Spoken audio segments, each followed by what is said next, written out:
मी इथल्या साऱ्या मुस्लिम बांधवांना विचारतो, औरंगजेबचं स्टेटस पोरांनी ठेवलं, मुस्लिम यंगर जनरेशननी ठेवलं, त्यावेळेस तुमच्या बाजूला काँग्रेस आली होती का?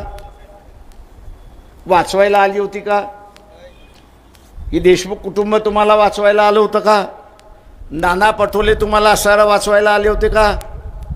आज असारा मला असारा मुसलमान म्हणतो तुम्ही काँग्रेसबरोबर गेला नाही. अरे मी त्याला म्हटलं तुला एकही तिकीट दिलं नाही, एकही मुसलमानाला तिकीट नाही, त्याची फिकीर पहिल्यांदा कर ना.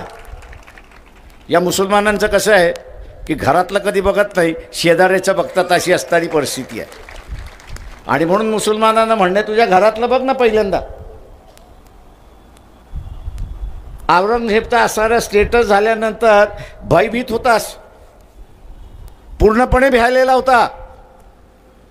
वंचित बहुजन आघाडीनेच औरंगजेबच्या मजारवरती चादर चढवली आणि आव्हान दिला की हिम्मत असेल तर आमच्यावरती केसेस करता, त्या मुसलमानांवरती काही केसेस करताय. त्याच्यामुळे माझा असारा इथल्या मुस्लिम समाजाला आव्हान आहे की मौलवी हा फार चांगला आहे,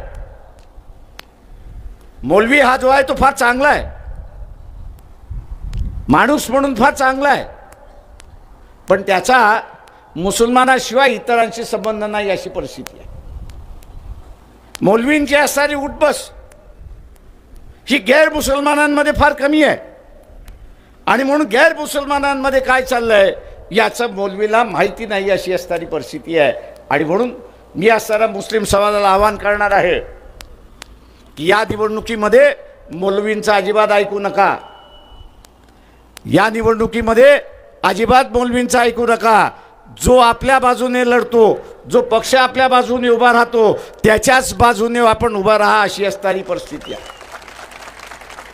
मग तो हिजाबचा प्रश्न असेल, तो हिजाबचा प्रश्न असेल, किंवा मोहम्मद पैगंबरांचा असणारा विटंबना करणारा असेल, लढण्यासाठी कोणी उभं राहिला असेल तर वंचित बहुजन आघाडीच उभी राहिलेली आहे, हे लक्षात घ्या. उद्याच्या ह्या लढाईमध्ये काँग्रेसचे जे उमेदवार आहेत, काँग्रेसचे जे अध्यक्ष आहेत, मी असणाऱ्या मुस्लिम बांधवांना आवाहन करतोय की लिहून घ्या की तुम्ही आमच्या बाजूने उभे राहणार आहात म्हणून सांगा. लिहून दिलं तर मतदान द्या, लिहून दिलं नाही तर त्यांना अजिबात मतदान करू नका. कुठेतरी तपासलं पाहिजे, कुठेतरी आपण तपासलं पाहिजे. पण आपल्याला असं दिसतंय भारतीय जनता पक्ष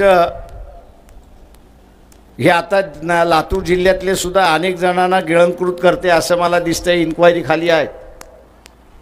MIDCच्या जमिनी ज्यांनी बळकावलेल्या आहेत त्यांची इन्क्वायरी सुरुवात झालेली आहे. इलेक्शनच्या नंतर त्या आपल्या BJPच्या घरी आपल्याला दिसतील.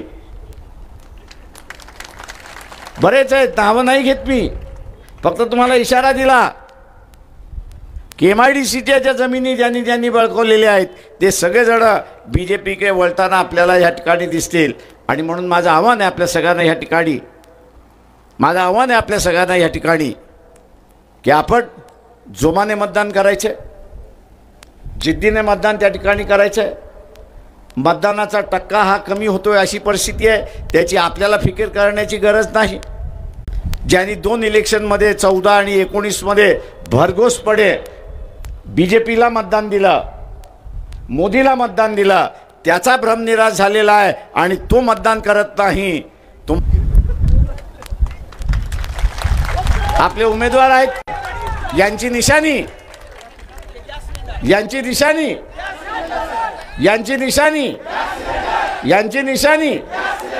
गॅस सिलेंडरचं बटन दाबून आपण त्यांना प्रचंड मताने विजयी करा हे आवाहन करतो आणि आपली रजा घेतो. जय भीम, जय भारत.